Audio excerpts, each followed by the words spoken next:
अमर छत्तीसगढ़ के इस खास बुलेटिन में खबरों के साथ मैं हूं रीनू यादव। शुरुआत करेंगे बुलेटिन की। सबसे पहले बात अंबिकापुर से बड़ी खबर की, जहां नदी पार करते समय एक दंपत्ति नदी में गिर गया और इस दौरान मां के गोद से 8 महीने की मासूम बच्ची गिर गई। मासूम की डूबने से मौत हो गई। ये परिवार पटेलपारा मोहल्ले में दशहरे के कार्यक्रम में गया था। लौटते समय मछली नदी पार करते समय यह हादसा हुआ है। मासूम बच्ची की मौत से परिवार में मातम छाया हुआ है। ग्रामीणों का कहना है कि नदी पर पुल नहीं होने से यह हादसा हुआ है। ग्रामीण काफी समय से नदी पर पुल बनाने की मांग कर रहे थे, लेकिन अभी तक पुल नहीं बन पाया है और लोगों को काफी मशक्कत करके नदी पार करनी पड़ती है। संवाददाता श्रवण महंत जुड़ गए। श्रवण, बहुत ही दुखद पूरा घटनाक्रम सामने आ रहा है, विस्तार से बताइए। देखिए, बहुत ही दुखद घटना है ये और सुपलगा गांव है, मैन पार्क से नर्मदा कमलेश्वरपुर थाना क्षेत्र अंतर्गत ये पड़ता है, जहां बलजीत मझवार का परिवार जो है वो कर्मा का त्योहार है वो उसको बनाने के लिए गया था पटेलपारा। और तकरीबन रात 8 बजे जब वहां से त्योहार बनाकर वापस लौट रहे थे तो मछली नदी के पार करने के दौरान जो है परिवार का जो पैर है वो फिसल गया। इस दौरान जो उसकी पत्नी गिर गई और उसको गिरे को बचाते थे जो है उसका जो पति है वो भी उसको बचाने की कोशिश की। तब तक जो है माँ के गोद से उसका 8 माह का जो बच्ची थी वो गिर गई और नदी में बह गई, जिससे रात में काफी ढूंढने का भी प्रयास किए, लेकिन इसके बाद भी जो है उस बच्ची को नहीं पहुंच पाया और आखिरकार जो है उस बच्ची की डूबने से मौत हो गई है। एक दुखद घटना निकलकर सामने आया है और बच्ची की मौत से ही परिवार में मातम पस रहा है। और बता दूं कि जो मछली नदी है सुपलगा गांव में, वो उसमें पुल नहीं है और सालों से जो है वहाँ के ग्रामीण जो पुल पर उस नदी पर पुल बनाने की मांग करते आ रहे हैं, लेकिन अभी तक पुल नहीं बना है, बन पाया है। वाकई में बहुत ही दुखद ही पूरा हादसा। 8 महीने की मासूम बच्ची पानी में डूब गई। शुक्रिया आपका तमाम जानकारी साझा करने के लिए। बलौदाबाजार से खबर है, जहां पैसों के लेन देन में बुजुर्ग की हत्या का मामला सामने आया है। बुजुर्ग पर लोहे के पाइप से हमला किया गया। आरोपियों ने घर में घुसकर बुजुर्ग पर हमला कर दिया। सिमगा थाना इलाके के लांजिया गांव में यह वारदात हुई है। आरोपी को हिरासत में लेकर पूछताछ की जा रही है। बड़ी जानकारी बलौदाबाजार से संवाददाता योगेश जुड़ गए। योगेश, पैसों के लेन देन को लेकर बुजुर्ग की हत्या की गई है। आपको बता दें कि सिमगा थाना के लांजा गांव की पूरी घटना है। बीती जो रात हुई है उसमें आरोपी ने बुजुर्ग के घर जाकर लोहे के पाइप से ताबड़तोड़ वार किए, जिससे बुजुर्ग की मौके पर ही मौत हो गई। हालांकि जो पूरा मामला है पैसे लेन देन का बताया जा रहा है। कहीं ना कहीं बुजुर्ग से जो है पैसे की बात को लेकर लोग आपस में कुछ दिन पहले विवाद से हुए थे। विवाद इतना बड़ा था कि इस तरह की नौबत ना आए, ऐसे करके थाने में शिकायत दर्ज कराने को लेकर बुजुर्ग कह भी रहा था, लेकिन कहीं ना कहीं मामला इतना बढ़ गया कि बीती रात आरोपी बुजुर्ग के घर जाकर ताबड़तोड़ वार कर दिए, जिससे बुजुर्ग की मौके पर ही मौत हो गई। हालांकि एफएसएल की टीम और एसडीओपी थाना प्रभारी वहां पर मौके पर मौजूद है और आरोपी से पूछताछ भी की जा रही थी, क्योंकि घर के और आस पड़ोस के लोगों का कहना था कि एक आरोपी नहीं बल्कि कई लोग वहां पर साथ में थे। इस तरह से आरोपी से पूछताछ की जा रही है कि आखिर कितने लोग वहां पर थे और इस घटना को अंजाम देने का मुख्य कारण क्या था। हालांकि अभी घटना के बारे में पुलिस को सुबह ही पता चले, इसलिए भी पूरी जानकारी पुलिस को भी मालूम नहीं है। जी बिल्कुल, शुक्रिया आपका जानकारी के लिए योगेश। और अभी फिलहाल पुलिस अब पूरे मामले की जांच में जुट गई है। जशपुर में एक बार फिर से रफ्तार का कहर देखने को मिला है। तेज रफ्तार ट्रैक्टर बेकाबू होकर पलट गया। ट्रैक्टर सवार 3 लोगों की मौके पर मौत हो गई है। 6 से ज्यादा लोग घायल हैं। 2 की हालत नाजुक बनी हुई है। घायलों को सिविल अस्पताल पत्थलगांव में भर्ती किया गया है। 30 लोग ट्रैक्टर में सवार थे और ये सभी किसी सांस्कृतिक कार्यक्रम में शामिल होने के लिए गए हुए थे। पत्थलगांव थाने के मिर्जापुर गांव में यह हादसा हुआ है, जहां ट्रैक्टर पलट गया। संवाददाता दीपक जुड़ गए। दीपक, यह हादसा कैसे हुआ? जी, मैं आपको बताऊं कि ये घटना बीती रात की है और बीती रात जो है सुरेशपुर से कुछ लोग जो है ट्रैक्टर में सवार होकर पंडीपानी की ओर गए थे और ये वहां पर सांस्कृतिक कार्यक्रम देखने के लिए गए हुए थे। और सुबह 4 बजे ये लोग वहां से कार्यक्रम देखकर वापस पत्थलगांव की ओर लौट रहे थे, अपने गांव की ओर लौट रहे थे। इसी दौरान जो है जो ट्रैक्टर का चालक है वो बताया जा रहा है शराब के नशे में था और ट्रैक्टर चालक नाबालिग बताया जा रहा है और उसने जो है ट्रैक्टर से नियंत्रण खो दिया। इस घटना में ट्रैक्टर जो है सड़क पर ही पलट गई। इस घटना में 3 लोगों की ट्रैक्टर के नीचे दबकर मौत हो गई है। 2 की हालत नाजुक बनी हुई है। वहीं 8 लोग जो है इस घटना में घायल हैं। सभी को जो है पत्थलगांव सिविल अस्पताल में दाखिल किया गया है। वहीं इस घटना के बाद जो नाबालिग ट्रैक्टर चालक है वो मौके से फरार है। पुलिस जो है मामले की जांच में जुटी हुई है। शुक्रिया आपका जानकारी के लिए दीपक। पुलिस मामले की जांच में जुट गई है। ट्रैक्टर चालक फरार बताया जा रहा है, नशे की हालत में था, इस वजह से यह हादसा हुआ। 3 लोगों की जान चली गई।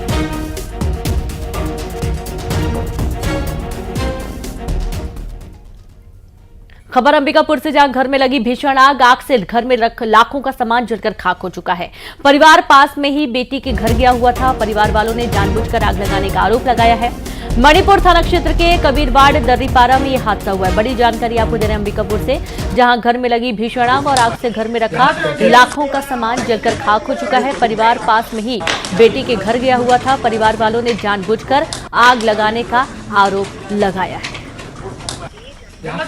अंबिकापुर के मणिपुर थाना क्षेत्र अंतर्गत कबीरवाड़ दर्रीपारा में एक घर में आग लग गई। घर में आग लगने से पूरा सामान जलकर खाक हो चुका है। मैं उसी घर में मौजूद हूं। आप देख सकते हैं कि किस तरह से ये आग लगी है और ये जो दिख रहा है ये पलंग है, टीवी है, ये सभी में आग लगी है। और ये अंदर में हम नज़ारा आपको दिखाएंगे कि किस तरह से ये पूरा जो घर का सामान है वो जलकर खाक हो चुका है। और पूरी तरह से जो ये घर है, घर के जो परिवार के सदस्य हैं वो घर से बेघर के लिए मजबूर हो चुके हैं। और बताया जा रहा है कि ये दशहरा के दिन अपने परिवार से मिलने गए थे और तो उन्हीं से हम बात करते हैं। कहाँ गए थे आप और किस तरह से? मेरी बेटी के यहाँ मकान बना है तो वहीं कल खाना पीना था, तो भाई हम लोग चले गए थे। मैं प्रतिदिन यही मतलब सोता था, लेकिन कल बुलाए थे भाई त्योहार में तो गए थे।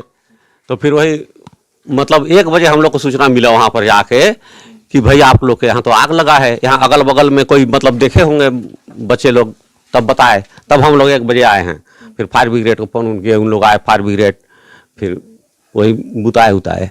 कैसे लगा आग, क्या लगता है? आग इसको लगाया गया है, रंजीश बॉक्स लगाया गया है, ताला तोड़ के, इधर ताला लगा था, ताला को तोड़ के लगाए हैं आग।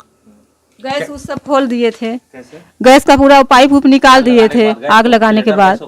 एक तरफ का ताला तोड़ के घुसे और दूसरा तरफ का खोले थे, उधर का दरवाजा, वहां से निकले हैं लोग। दोनों दरवाजा खुला था। आग लगाने के लिए क्या सामान लेके आए हैं, कुछ लाए होंगे?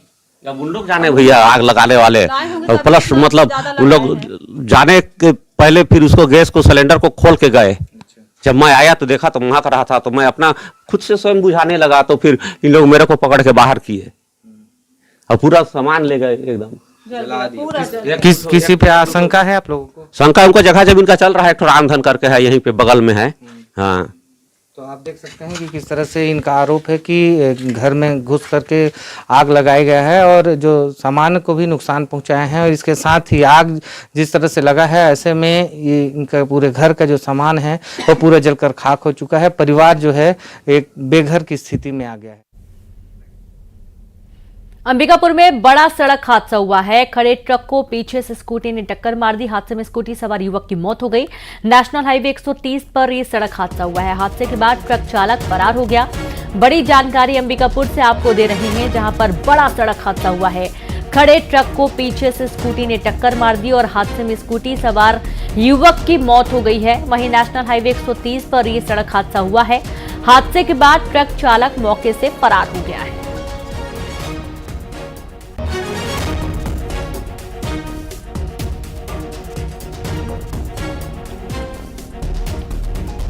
तो सड़क हादसे में एक की मौत हो गई है। खड़े ट्रक में युवक ने टक्कर मार दी और ये देखिए जो वाहन है उसकी हालत पूरी खस्ता हो चुकी है।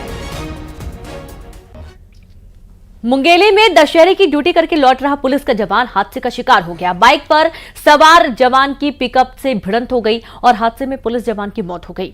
आरक्षक प्रशांत चिल्फी थाने में तैनात था।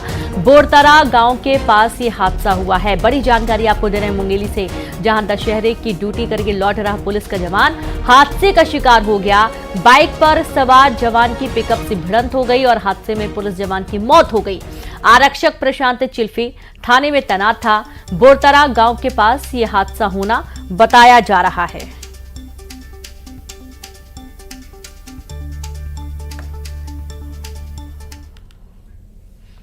बलरामपुर में रेत माफिया पर बड़ी कार्रवाई हुई है। अवैध रेत परिवहन में लगी 6 गाड़ियों को जब्त किया गया। अवैध रेत परिवहन की काफी समय से शिकायत मिल रही थी। मुखबिर की सूचना पर तहसीलदार ने बड़ा एक्शन लिया है। जब्त वाहनों को राजपुर थाना और बरियो पुलिस के सुपुर्द किया गया है। बड़ी जानकारी आपको दे रहे हैं बलरामपुर से, जहां रेत माफिया पर बड़ी कार्रवाई हुई है। अवैध रेत परिवहन में लगी 6 गाड़ियों को जब्त किया गया। संवाददाता सूरज गुप्ता जुड़ गए। सूरज, रेत माफियाओं पर बड़ा एक्शन लिया गया है, पूरी जानकारी दीजिए।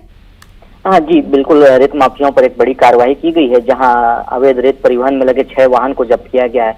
मिली जानकारी के अनुसार परसवार कला घाट से एक टिपर और एक ट्रैक्टर, वहीं गोपालपुर से 3 ट्रैक्टर और एक टिपर को तहसीलदार के द्वारा जब्त किया गया है। जानकारी के मुताबिक तहसीलदार को मुखबिर से सूचना मिली थी कि अवैध रेत का परिवहन किया जा रहा है, जिसके बाद तहसीलदार ने घाट पर दबिश देने के बाद मौके पर से टोटल 6 वाहनों को जब्त किया है। जब्त करने के बाद वाहनों को राजपुर थाना एवं बरियो पुलिस चौकी को सुपुर्द किया है। आपको बता दें कि उन्होंने जानकारी देते हुए बताया कि उन्हें लगातार अवैध रेत परिवहन की शिकायत मिली थी। रेत परिवहन की शिकायत पर लगातार कार्रवाई की बात कही जा रही थी, लेकिन तहसीलदार ने जब दबिश दी, मौके पर देखा तो वहां पर जो वाहन लगे थे उन पर रेत लदे हुए थे, जिसे जब्त करते हुए थाने को सुपुर्द कर दिया गया है और आगे की कार्रवाई के लिए खनिज शाखा को प्रतिवेदन भेजा गया है। जी शुक्रिया आपका जानकारी के लिए। और इस तरीके से खनिज शाखा को प्रतिवेदन भेज दिया गया। रेत माफिया पर यह बड़ी कार्रवाई की। अवैध रेत परिवहन में लगी 6 गाड़ियां जब्त की गई हैं। कोरबा में हाथियों की दहशत है। कटघोरा वन मंडल में बड़ी संख्या में हाथी नजर आए हैं। केंदाई रेंज में हाथियों की चहलकदमी का ड्रोन वीडियो सामने आया है। ड्रोन वीडियो में 50 से ज्यादा हाथियों का दल दिखाई दिया है। वन विभाग की टीम ने आसपास के गांवों में मुनादी करवाकर ग्रामीणों को सावधान किया है। संवाददाता अब्दुल असलम जुड़ गए। अब्दुल, हाथियों की दहशत एक बार फिर से इलाके में देखी जा रही है। जी रेणु, जिस तरीके से कटघोरा वन मंडल में हाथियों की जो मौजूदगी है वो ग्रामीणों के लिए दहशत का कारण बनते जा रही है। और ये केंद्रीय रेंज के कापा नवापारा में हाथियों की चहलकदमी का ड्रोन वीडियो जो है सामने आया है, जिसमें आप देख सकते हैं कि 50 से अधिक हाथी जो है वो विचरण कर रहे हैं और आसपास के जो गांव में जो है वो जान माल को नुकसान भी लगातार पहुंचा रहे हैं। इसको लेकर ग्रामीण जो है वो दहशत जता है और वन अमला हालांकि मुनादी गांव में कराकर लोगों को सतर्क कर रहा है, लेकिन हाथियों की मौजूदगी से लोग जो है वो काफी परेशान हैं। शुक्रिया आपका जानकारी के लिए अब्दुल। और इस तरीके से हाथियों की जो आमद है, इससे लोगों को डर का माहौल तो है ही, परेशानी भी है। लोग अपने कामकाज नहीं कर पा रहे हैं और वन विभाग नजर बनाए हुए है।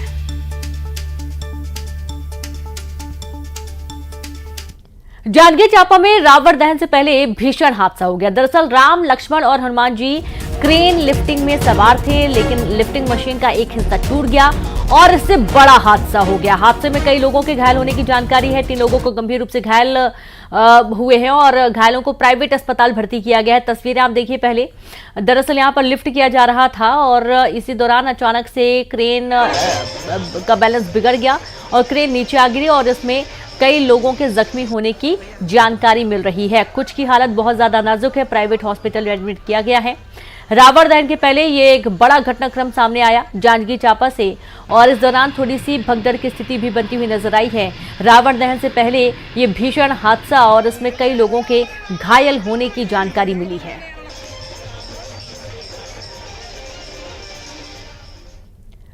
मनेंद्रगढ़ में दुर्गा विसर्जन के दौरान जोरदार हंगामा हो गया। विसर्जन के दौरान युवकों में विवाद के बाद बवाल हो गया। कुछ लोगों ने एक युवक को जमकर पीट दिया। युवक नशे में धुत बताया जा रहा था। मौके पर पुलिस भी मौजूद नहीं थी। कुल्हारी थाना क्षेत्र का यह पूरा मामला सामने आया है। बड़ी जानकारी मनेंद्रगढ़ से, जहां दुर्गा विसर्जन के दौरान जोरदार हंगामा हुआ है। विसर्जन के दौरान युवकों में विवाद के बाद बवाल हो चुका है। कुछ लोगों ने एक युवक को जमकर पीट दिया और इस मारपीट की तस्वीरें आपके सामने हैं। दरअसल युवक नशे में धुत बताया गया। मौके पर पुलिस पहुंची, मामले को शांत कराने की कोशिश की गई। केल्हारी थाना क्षेत्र का यह पूरा घटनाक्रम सामने आया है।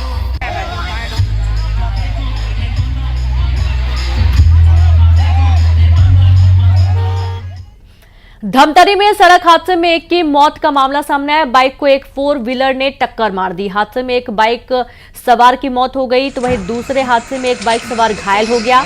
दोनों अर्जुनी थाना क्षेत्र के डेमार गांव के रहने वाले बताए जा रहे हैं। बड़ी जानकारी धमतरी से, सड़क हादसे में एक की मौत हुई। बाइक को एक 4 व्हीलर ने टक्कर मार दी।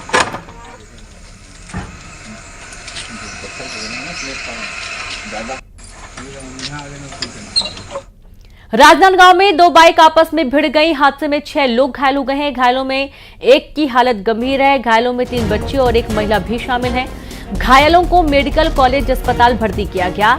गोटा टोला थाना इलाके के गिधाली गांव का यह हादसा सामने आया है।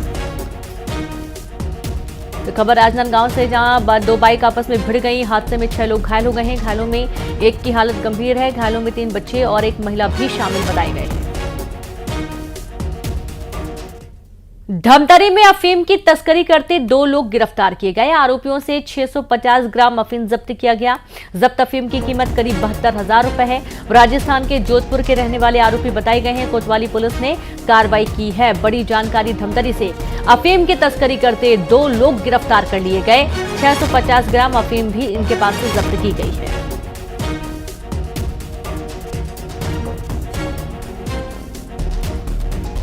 तो 650 ग्राम अफीम जब्त की गई है। 72,000 की कीमत बताई जा रही है। राजस्थान के जोधपुर के रहने वाले सभी आरोपी हैं और इन्हें पुलिस ने गिरफ्तार कर लिया है। अफीम की तस्करी कर रहे थे धमतरी में और 2 लोग पुलिस के हत्थे चढ़े हैं। दुर्ग में दुर्गा पंडाल में चोरी हो गई। पंडाल से चोर दान पेटी चुरा कर ले गए। दुर्ग के शनिचरी बाजार में चोरी की वारदात हुई है। दुर्ग सिटी कोतवाली पुलिस चोरों की तलाश में जुट गई है। आप ये देखिए कि दुर्गा पंडाल से चोरी का मामला सामने आ रहा है। पंडाल से चोर दान पेटी ही चुरा कर ले गए। दुर्ग के शनिचरी बाजार में इस चोरी की वारदात को अंजाम दिया गया है। पुलिस पूरे मामले की तहकीकात में जुट गई है।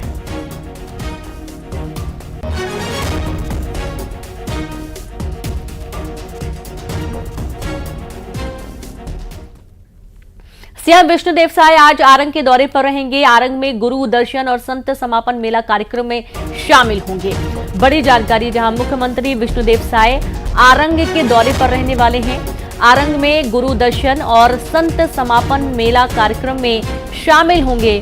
बड़ी जानकारी, जहां मुख्यमंत्री विष्णुदेव साय आज आरंग के दौरे पर रहने वाले हैं।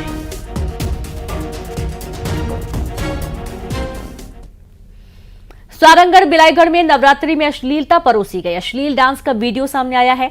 दुर्गा पंडाल के सामने स्कूल ग्राउंड में ये प्रोग्राम हो रहा था। सरिया नगर में नवोदय दुर्गोत्सव समिति ने ये आयोजन किया था, जहां अश्लील डांस के कारण महिलाएं प्रोग्राम के बीच में ही उठ के चली गई। और ये देखिए, अश्लील डांस का जो वीडियो है वो भी अब सोशल मीडिया पर वायरल हो रहा है। स्कूल ग्राउंड में ये आयोजन किया गया था, जहां महिलाएं अश्लील डांस करती हुई नजर आ रही हैं। सारंगगढ़ बिलाईगढ़ में नवरात्रि के दौरान अश्लीलता परोसी गई है और इसका ये वीडियो सामने आया है। यहां पर बड़ी संख्या में युवक इकट्ठा हो गए। हालांकि महिलाएं काफी नाराज होकर यहां से चली गई।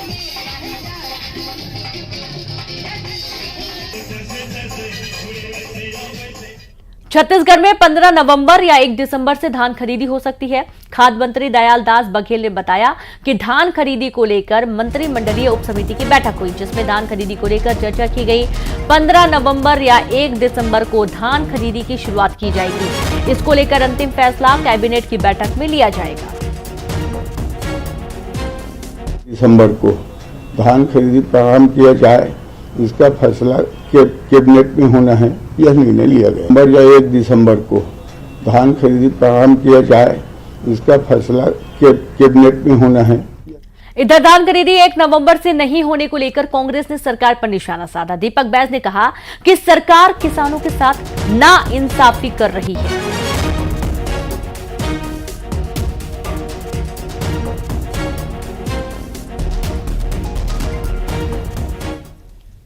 और अब बात कोरबा की, जहां कोरबा में हाथियों का आतंक है। यहां पर एक दंतैल हाथी ने घर के आंगन में 6 साल की मासूम पर हमला कर दिया और उठाकर पटक दिया। बच्ची को इलाज के लिए जिला अस्पताल भर्ती किया गया है। घुंचापुर पंचायत से 50 से ज्यादा हाथियों के दल ने डेरा जमाया हुआ है और वन विभाग ने लोगों को अलर्ट जारी किया है। आप ये देखिए, मासूम बच्ची जिसे हाथी ने उठाकर पटक दिया और इस दौरान बच्ची के पैर में चोट आई है। क्या आपने खिरकिंची का नाम सुना है? ये छत्तीसगढ़ का एक पारंपरिक वाद्य यंत्र है और भी कई ऐसे वाद्य यंत्र हैं जिन्हें लोग भूल रहे हैं। भिलाई के एक शख्स ने इन वाद्य यंत्रों को सहेजने की मुहिम शुरू की है। पिछले 45 सालों में इन्होंने 200 वाद्य यंत्र का संग्रह किया और इनमें से कई तो 800 साल पुराने भी हैं।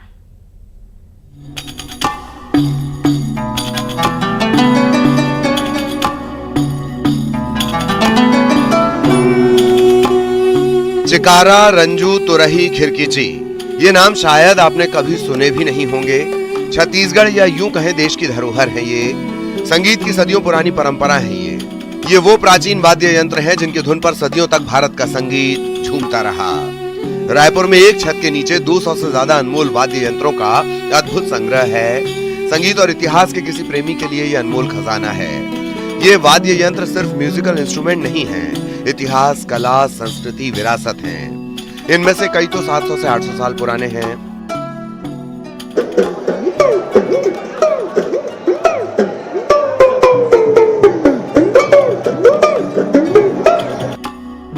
आधुनिक जमाने में नए नए म्यूजिकल इंस्ट्रूमेंट आए और ये प्राचीन वाद्य यंत्र समय के साथ कहीं खो गए। ज्यादातर लोग इन परंपरागत वाद्य यंत्रों के बारे में नहीं जानते, लेकिन भिलाई के रिखी क्षत्रिय ने ठाना था कि वो इस धरोहर को सहेजेंगे और उन्होंने एक ऐसी ही मुहिम शुरू की जो किसी मिसाल से कम नहीं। रिखी क्षत्रिय पिछले 45 सालों से इन वाद्य यंत्रों का संग्रह कर रहे हैं। इसके लिए उन्होंने जंगल पर्वतों की खाक तक छानी और तब जाकर लोगों को यह अद्भुत संग्रह देखने का मौका मिल रहा है। अपनी संस्कृति और परंपराओं को जानने का मौका मिल रहा है।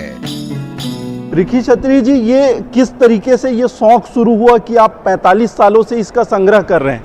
घर में ये परंपरा मुझे मिली। मेरे पिताजी भी संगीतकार थे 45 वर्ष पूर्व पहले। उसके बाद केंद्र सरकार से एक प्रोजेक्ट मिला आदिवासियों की संस्कृति का अध्ययन करने के लिए। उस समय मुझे एक्सपर्ट बनाया था संगीत का। तब मैंने गांव-गांव में देखा तरह तरह के वाद्य यंत्र। उसी दिन ठान लिया था। तब उसके बाद से मैं फिर अकेला इनको खोजने का प्रारंभ किया। अब मुझे ये सब पूरा खींच लिया है, उनके परंपरागत जो वाद्य यंत्र हैं। ये 700-800 साल पुराने वाद्य यंत्र हैं और अभी तक 45 वर्षों में मैंने 200 प्रकार के वाद्य यंत्र इकट्ठा किए हैं। पूरे छत्तीसगढ़ के कोने कोने में जंगल, पहाड़, पर्वत, सारी जगह घूम घूम कर इन सबको इकट्ठा किया है। रिखी क्षत्रिय इन वाद्य यंत्रों का सिर्फ संग्रह ही नहीं करते, इनके सुर से लोगों का मन मोहने की कला भी जानते हैं। रिखी बताते हैं कि उनके पिता संगीतकार थे। ऐसे में उनकी बचपन से ही पारंपरिक वाद्य यंत्रों में रुचि रही। आदिवासी संस्कृति के अध्ययन के साथ रिखी को गुमनाम वाद्य यंत्रों के संग्रह का शौक था। छत्तीसगढ़ के लोगों को सैकड़ों साल पुरानी परंपराओं से जोड़ने का लक्ष्य था और ये लक्ष्य हासिल करने के लिए रिखी ने 45 साल पहले जो सफर शुरू किया था वो आज भी जारी है। सांस है तब तक ये जारी रहेगा। मैं सोचता हूँ कि आप बुक निकालो, लेकिन कहीं कहीं और पता चल जाता है, तो मैं सोचता हूँ कि कोई छूट ना जाए और लगता है वो पूरा जब तक सांस है तब तक चलते ही रहेगा। ये वाद्य यंत्रों की इस प्रदर्शनी के जरिए रिखी लोगों को छत्तीसगढ़ की परंपराओं से भी जोड़ रहे हैं। उन्हें आदिवासी संस्कृति का इतिहास बता रहे हैं। अनमोल धरोहर को सहेजने की अनूठी पहल है ये।